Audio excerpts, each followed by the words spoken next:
Hello students, I am Manisha. Welcome to my YouTube channel Inter Artcom Classes. आज मैं sociology भाग 1 से chapter 1 Bharatiya Samaj एक परिचय और चैप्टर 2 भारतीय समाज की जनसांख्यिक संरचना से मोस्ट इम्पॉर्टेंट ऑब्जेक्टिव क्वेश्चन बताने जा रही हूँ। तो चैप्टर 1 का फर्स्ट क्वेश्चन है, ग्रामीण समुदाय को नगरीय समुदाय से पृथक करने का मुख्य आधार क्या है? ऑप्शन ए व्यवसाय की प्रकृति, ऑप्शन बी जनसंख्या का कार्य, ऑप्शन सी वेशभूषा, ऑप्शन डी संबंधों की प्रकृति।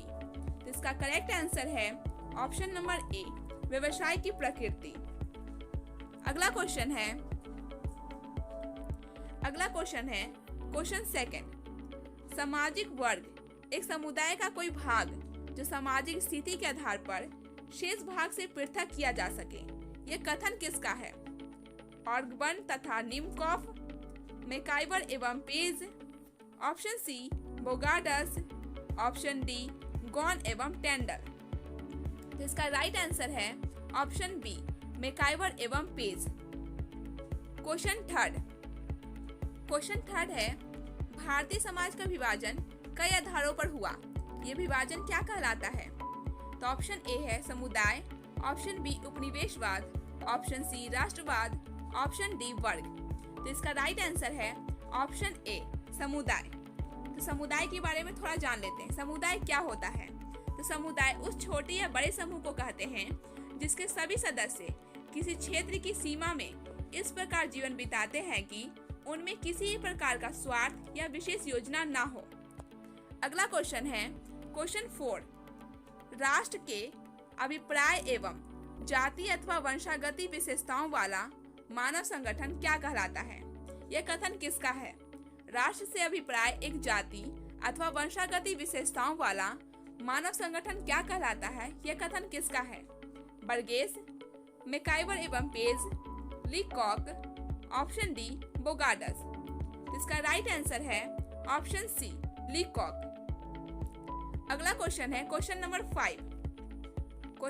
5 है, आर्थिक आधार पर समाज कितने वर्गों में विभक्त है? आर्थिक आधार पर समाज कितने वर्गों में विभक्त है? 4, 5, 3 या 2? तो इसका आंसर है ऑप्शन सी 3। आर्थिक आधार पर समाज 3 वर्गों में विभक्त है। अगला क्वेश्चन है क्वेश्चन 6, भारतीय गांव की जनसंख्या सामान्यता से कम होती है। 4000, 3000, 5000, 7000। इसका सही आंसर है ऑप्शन सी 5000। भारतीय गांव की जनसंख्या सामान्यता से 5000 कम होती है। अगला क्वेश्चन 7, उपनिवेशवाद किस सोच का प्रतिफल है? उपनिवेशवाद किस सोच का प्रतिफल है? साम्राज्यवाद, समाजवाद, मानवतावाद, अंतरराष्ट्रीयतावाद। इसका आंसर है ऑप्शन बी समाजवाद। अब उपनिवेशवाद क्या होता है? तो किसी समृद्ध एवं शक्तिशाली राष्ट्र द्वारा अन्य छोटे देशों में अपनी सरकार स्थापित करना उपनिवेशवाद कहलाता है। क्वेश्चन 8, समाजवाद का जनक कौन है? दुर्खिम, कॉम्ट, सोरोकिन, कुले। तो इसका राइट आंसर है ऑप्शन बी कॉम्ट। समाजशास्त्र के जनक का पूरा नाम इज़िदोर मारी ऑगस्ट फ्रांसवा हाविये कॉम्ट है। उनका जन्म दक्षिण पश्चिम फ्रांस के मोंटपेलियर नगर में 1798 में हुआ था। अगला क्वेश्चन है 9, क्रिप्स योजना कब प्रारंभ हुआ? क्रिप्स योजना कब प्रारंभ हुआ था?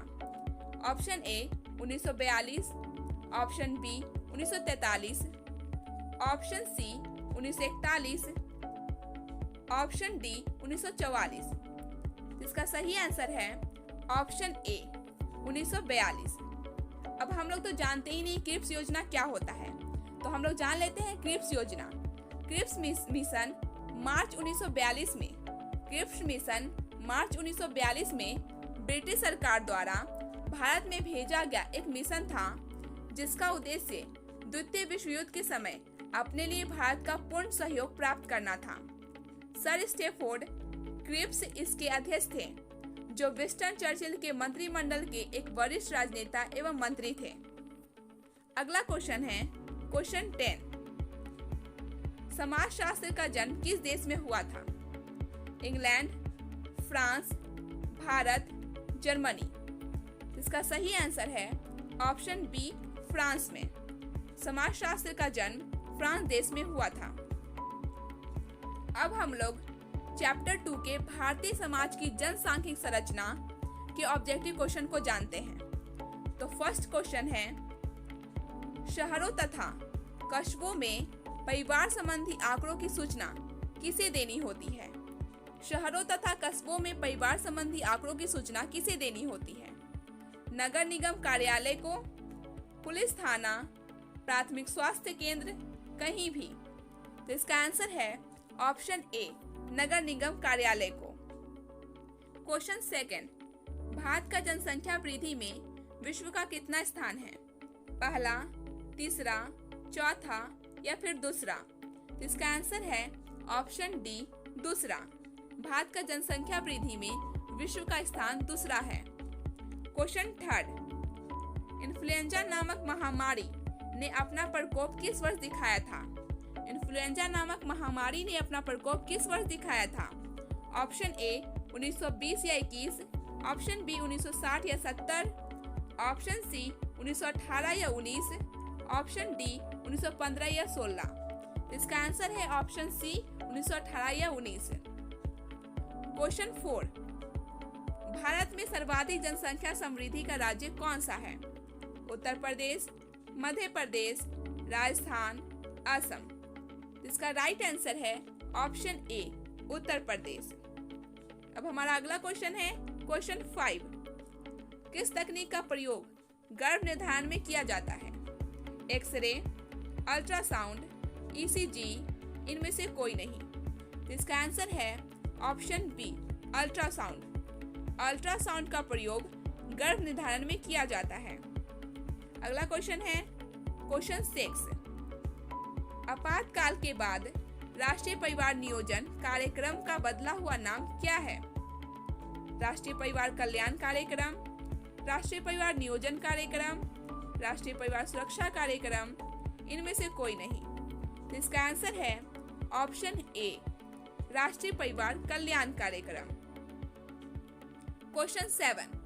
क्वेश्चन 7 है, सन 1951 की जनगणना के समय भारत की कुल जनसंख्या कितनी थी?